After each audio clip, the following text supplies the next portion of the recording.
చేసినాను. ఇప్పుడు నేను చేయబోయే ఏకపాత్రాభినయం ఝాన్సీ లక్ష్మీబాయి. తల్లి పుణ్యధరిత్రి భారత జనయిత్రి, నీ కన్నబిడ్డల దౌర్భాగ్య దౌర్బల్యములను కాల్చి విన్నకుంటివా? ఈ ఆంగ్లేయుల నిరుకుశ అధినేతల దుష్టత్వ భావములను చూచుచూ ఊరకుంటివా?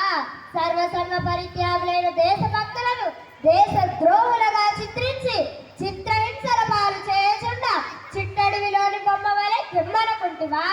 రాజ్యకాంక్షతో రాజకీయ కుయుక్తులతో స్వార్థ చింతనతో అన్యం పుణ్యం ఎరుగని స్వతంత్ర రాజ్య సంస్థానములను కబళించుచుండగా కన్నెత్తి గాల్చకుంటివే. సమస్త ధర్మ కర్మ ప్రతిష్ఠితవే తల్లి భరతావని, నీ ప్రభావంచే మమ్మల్ని కర్తవ్య పరాయణులను గావింపుము.